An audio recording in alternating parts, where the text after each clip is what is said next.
Rio de Janeiro welcomes athletes from around the world for the 2016 Summer Olympics. In London, armed police officers patrolled streets after a shocking knife attack. Europe responds to the threat of terrorist attacks. And more twists and turns in the US presidential race. How father of a fallen US soldier changed the conversation about being Muslim in America. We'll discuss these stories and more. Hello, I'm Anand Naidu in Washington, D.C., and this is The Heat.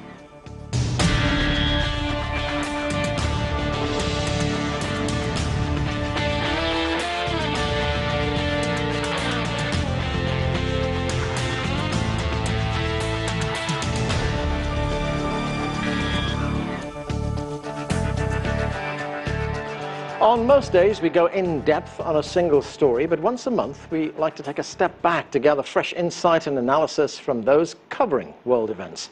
We've put together a panel of distinguished journalists. Joining us now is Qingyi Chang. He's the White House correspondent and U.S. News Center chief editor for Shanghai Media Group. Yasmin Alamiri is a senior political reporter for the online publication Rare. Paulo Sotero is a longtime Brazilian journalist and the director of the Brazil Institute at the Woodrow Wilson International Center for Scholars. And Martin Kanzelmeier is a correspondent and bureau chief for ARD German Radio. Thanks to all of you for joining us. Paulo, let's start with you because you're the Brazilian at the table. So right now, the opening ceremony for the 2016 Olympics is underway. And, you know, I think it's safe to say that it's been a long haul for Brazil. We had political problems, still have political problems, economic issues, security issues, and of course to top that all, we have the Zika virus making an appearance as well. Still, Brazil's come a long way. Are we going to see another great show that, like the one we saw in 2014 at the World Cup? Oh, I think so. I think the event itself, especially the opening ceremony, will be quite impressed, quite moving. As I mentioned, you know, we have a great capacity to laugh and to be joyful even in the face of adversity. The event tonight, as prepared, is quite spectacular from descriptions, from a preview, and things will come together after many difficulties that you described. Let's hope that there is nothing similar to a terrorist attack or anything of the sort. Rio has its own challenges. Brazil is in the midst of its worst economic crisis and one of the most serious political crises in memory. But we made the commitment to host the games. We are going to start hosting the games tonight, and let's hope for the better. Yasmin, what's your view? I mean, here we have Brazil, tough times for the country. I mean, as Paulo was talking there, Dilma Rousseff faces impeachment. The country's economy is having problems right now. It depends on commodities. Commodity prices are dropping. The oil price is dropping. Do you think it's going to overcome all these challenges? So I think there's two things to consider right now when it comes to Brazil, right? We're in the midst right now of the opening ceremonies. And there's the obvious, which is that Zika is an imminent threat. People are very worried about it. There's also, I mean, overwhelming sanitary issues. World Health Organizations have come out and said that they're actually asking athletes to not submerge their head underwater, to not, if they are in contact with some of the water which has high levels of fecal matter in it, to wash it off quickly. I mean, these are overwhelming issues that are very hard to overlook. But at the same time, what you have in this Olympic process is something that we haven't seen in a while, which is the inclusion of the refugee team. And I think that it's very easy as journalists for us to focus on the negativity. Yes, Brazil's in the middle of a very deep-seated economic crisis, and there are these overwhelming health issues that are taking place where a lot of athletes are dropping out. But there's also the romanticism that I think we can't really forget about when we speak about the Olympics. This refugee team of 10 people includes people from Syria and from Ethiopia and Congo and South Sudan. And for these people and for a lot of people, coming to a game like the Olympic Games is really the only thing that they have to look forward to. And it brings a nation that's otherwise in despair in the middle of of something that's romantic and so much bigger than they are. And I think that we can't overlook it. You know, I think it would be irresponsible for us to say this is just, the story is just Zika or the health issues or the crisis. I think for a lot of these people, you see a lot of hearts being opened during these games. So I think, yes, of course, there are things that we can't look past, but there's also something that really will bring all of us together at the TV screen and watching these Rio games. And then it brings that sense of hope back for a lot of these countries that really need something to root for. Right, perhaps despite those problems, this is the time for Brazil to have the Olympic Games. I think so. Qingyi Chang, now you come from China. China hosted the Games in 2008. We remember the Bird's Eye Nest, those big ceremonies that took place in Beijing. When you look, you know, there's very ambivalent attitudes from people about hosting the Olympic Games. I mean, do you see that China derived a lot of benefits from hosting these games, or did it end up with a lot of problems? Of course, a lot of benefits. As we can see, we can, first of all, we can recall in 1960s, Japan, and also 1980s, South Korea hosted the Olympic Games, and that it makes an enter for them to go on the world stage. So that makes the same thing for China to become a real world, a global player. Of course, China was much bigger than, you know, the second largest economy at that time, so much bigger than Japan and South Korea. That's one benefit. The other thing is, of course, people talking about the heavy investment, but it's paying back. You see that the bird nest or the water cube. Now it hosts the concert or other shows. It's paying back, advertisement and tourism. Attract a lot of tourists to go to bird nests and all those places. So it's paying back. And the other thing is also, one of the beneficial things is that Beijing at that time invested heavily on infrastructure. Right. And we still remember back to 2008, it was the most state-of-the-art Olympic game, a lot of technology. So at that time, so we still see that, and at that time also created a lot of opportunity in the field of technology for young people. So it's really good to create that opportunity, and also internationally it promotes China's soft power globally. Domestically, a lot of young people probably they don't know much about the international those sports. Right. For example, fencing. Now it becomes popular in China. So it's all very beneficial. One drawback I would say is that it attracted too many foreign tourists. You know, that's Beijing, a bad thing? Beijing is already overcrowded, you know that. Okay. So, but that's also a good thing that helps Beijing to think about how to solve that issue. So we see a lot of mass transportation. It's doing really well. So, yeah. Martin, getting back to the Rio Olympics, and Paolo mentioned something there, one problem that could become a problem, and that is the security threat that the Games face. There's always the threat of terrorism. Do you think Brazil's done enough? Well, we hope that Brazil has done enough. Obviously, especially Europe right now is very, very sensitive to terror danger. And what we've heard is that they have started pretty late, but now they really have wrapped it up. And I think right in time for the start of the Olympics, they are probably paying really attention.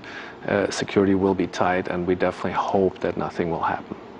I want to stay with you for our next topic, and that is terrorism. It stays with terrorism, and that is terrorism in Europe.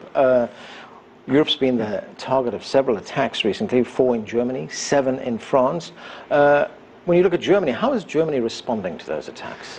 Well, the last 4 weeks really have been bad. And just today, a new poll came out, and Chancellor Merkel, who still was very popular in Germany, really got a beating from this. I mean, the majority now of Germans say that the refugee policy probably was a mistake. And that's not a good sign for her.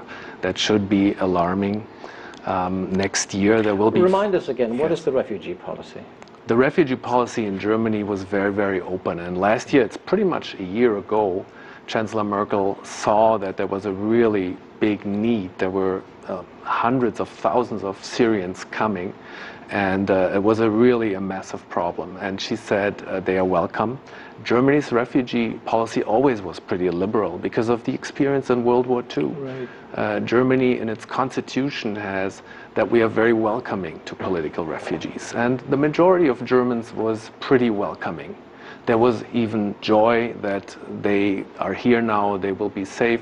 And probably the Germans underestimated the problems that come along with that.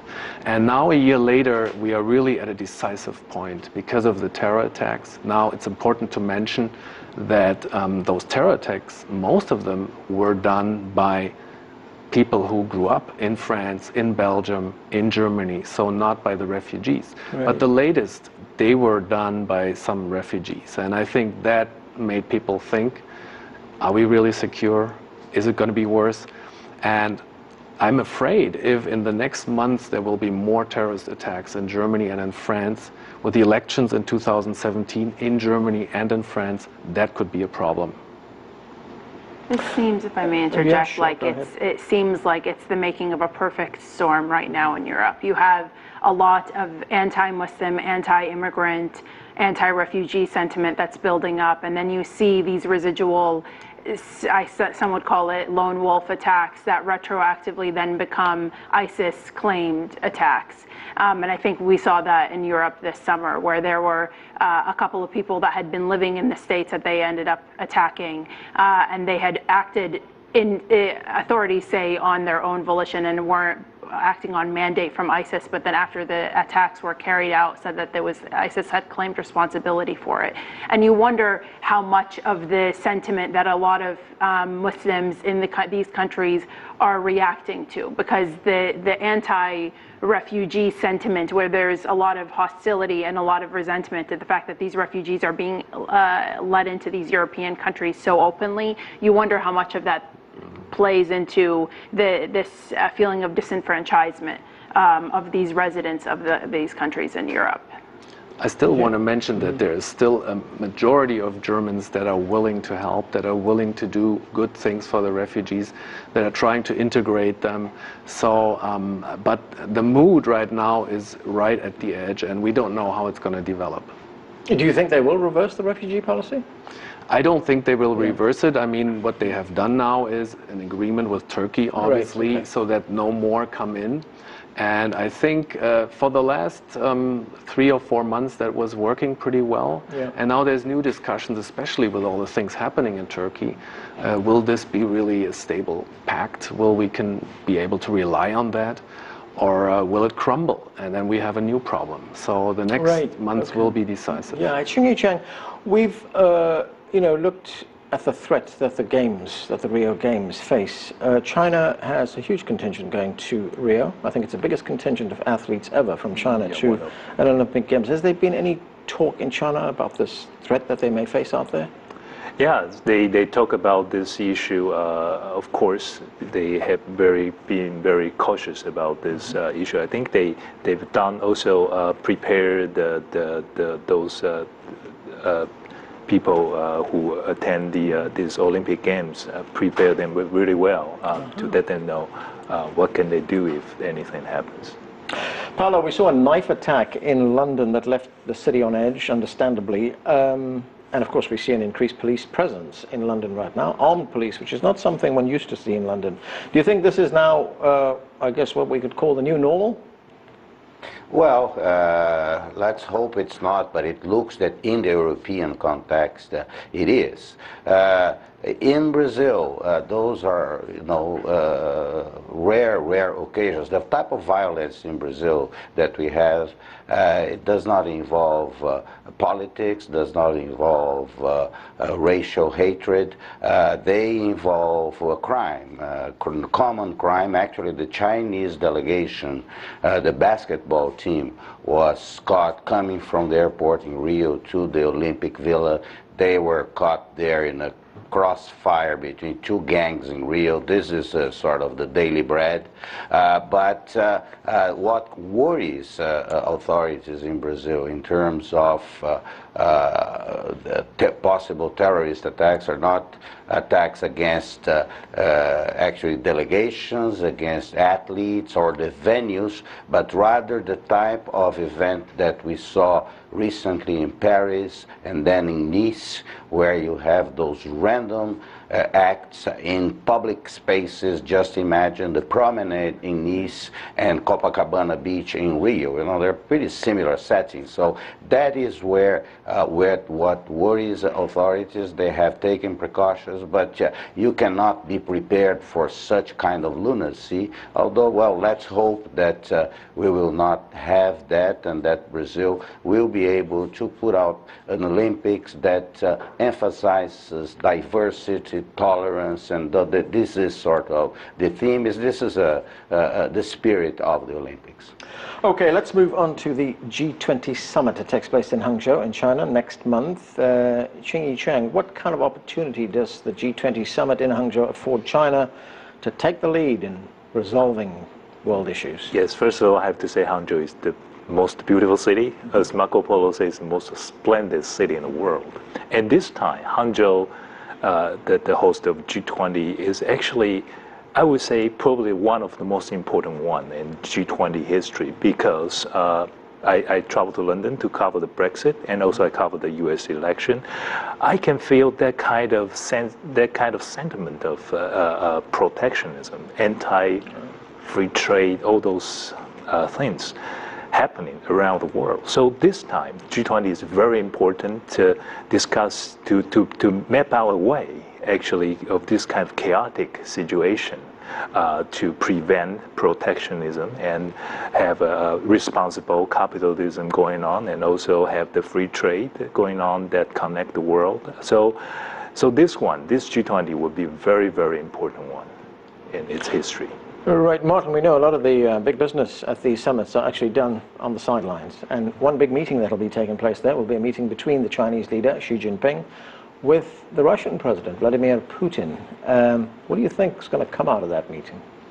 Well, I can't foresee what's coming out, but obviously the West always is afraid that China and Russia is going to do their thing and maybe leave the West out. And so that should not happen. I think the West definitely is interested to keep good relationship with China. And at the same time, obviously, the relationship with Russia right now is not good. And the isolation that Russia feels right now may push Russia into closer relationship with China. I'm not an expert of Chinese-Russian relations, but that's definitely a fear in Europe that there might be too much of a coming together of China and Russia, and that the West might be in a disadvantage then. I think something that I definitely am highly anticipating out of this, and I asked the White House actually about this and I didn't get a clear answer, but I'm wondering what the interaction will be between President Obama and President Putin, because this comes at a time where obviously tensions between the U.S. and Russia are quite tense, and also I think the U.S. is very much involved in how the aesthetics of their relationship looks, and it was an obvious blow when the Russians were allegedly involved in a hack of the days before the DNC. That's going to be interesting. And so that exchange and the topic of cybersecurity and what the international norms and the standards are to be held to will be very interesting. I mean, for me, that's what I'm really going to be looking for in the G20 meetings. But Putin did send a birthday wishes to President Obama yesterday. He actually is very good with this. Yeah. Paolo, well, there'll be one other, I guess, significant development. The Chinese Foreign Minister Wang Yi has extended invitations to 5 developing countries to attend the summit. What do you make of this outreach by China to the developing world? Well, it's a positive gesture. It's a gesture of inclusion in a world that obviously is facing a very serious moment. For Brazil specifically, it's an opportunity because in all likelihood, at the very end of this month, the process of impeachment of President Dilma Rousseff, now suspended, will be concluded with her removal. acting president, Michel Temer, will become the constitutional president in Brazil and will fly to China to participate in the G20 event. It is viewed, the environment is viewed in Brazil and by some emerging countries participating as rather favorable right now because interest rates are quite low, so there is liquidity. This tends to favor emerging economies. For Brazil, it's a big opportunity because in the midst of this crisis, Brazil has to use this opportunity to send messages about welcoming foreign investment to Brazil in order to resume economic growth, sustainable economic growth. Brazil has to open up its economy, and I think that is the message that Mr. Temer will bring with him to the G20. All right, let's get on to our final topic tonight, and that is the United States presidential election. That's the big story here in the United States. Martin, you're a journalist for a big, huge, influential broadcast network. How do you report this story? Oh, there's so much interest in Germany about the US elections, and in general, traditionally, Germany always has been looking to America. What is happening there, next leader, so there's a huge interest. And especially this time with Donald Trump, somebody who also has a lot of I mean, for broadcasters, it's just great. It's just there's so many aspects to broadcast about, and then this duel with Hillary Clinton now. I mean, with the conventions, there was so much interest, and obviously, this week was very, very bad for Donald Trump. We had to broadcast almost every day something really embarrassing. And the German audience is very, very skeptical of Donald Trump, I have to say. So if they could vote, probably 85% of Germans would vote for Hillary Clinton. Now, when Donald Trump says something like, I'm not sure whether I'm going to protect Europe, I'm not sure whether NATO is a good idea, how's that seen in a country like Germany? Oh, that was the reason why Donald Trump is not very popular. I mean, he basically said some things about NATO allies that is just unheard of in the last 30, 40 years. It's really, obviously, Germany knows that we have to pay more for NATO defense, and German politicians are willing to do that, but to have somebody lecture them, if you don't pay, you don't get any security. That was unheard of. I mean, that was really, really almost like a big scandal. And so even though his ancestors are from Germany, so there would be ideal conditions to be popular in Germany, he has not a very good image in Germany. He's not going to be going back to some German village soon. Probably he's not that welcome there. The invitation is not accepted. Right. Yasmin, the Democratic National Convention, there was one significant moment when we had the fallen Muslim soldier address the convention. It was a very touching moment. President Obama said that Donald Trump, is unfit to be commander-in-chief after he attacked that father for making that speech at the DNC. Let's take a listen to part of what he said. Let's watch this.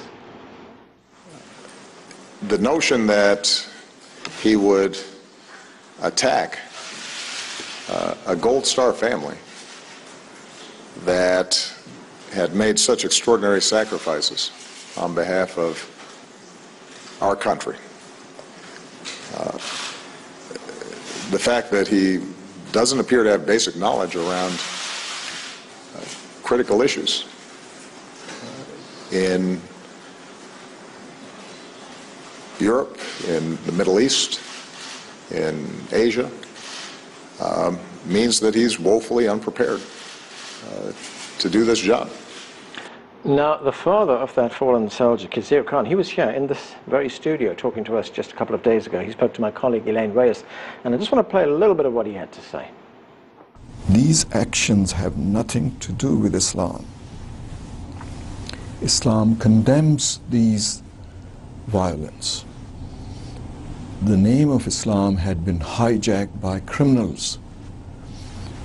The definition of these terms have been hijacked and have been manipulated, and that is the reason that I implore Donald Trump and his advisors to understand, instead of condemning, join hands because Muslims are as much victim of this terrorism as any other place or country.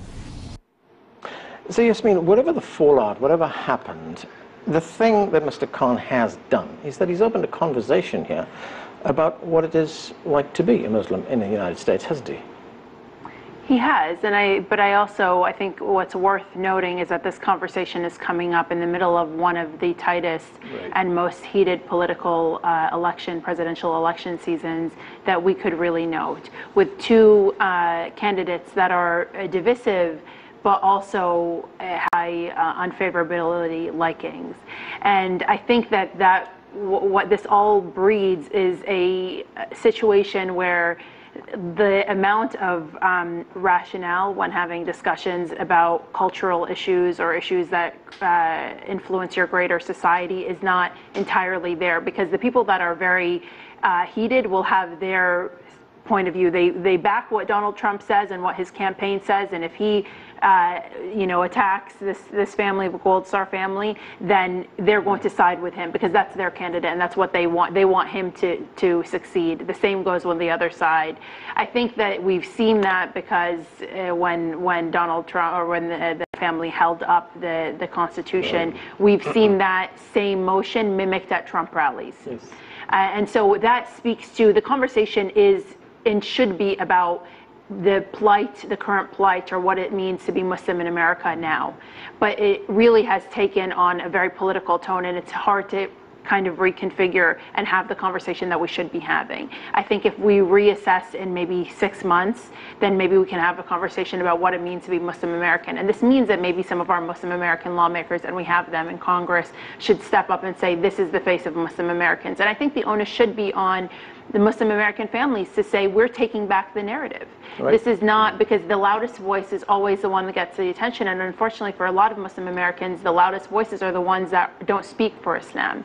And that's the problem. It's a PR problem. Unfortunately, this is a conversation I think we should have post-election, because right now is not the time. Okay, we're running out of time. Let me go to Paula. Paula, what do you make of this election? Because one of the other significant things we've seen here, as we see these two candidates emerge, is that they both have very high unfavorability ratings.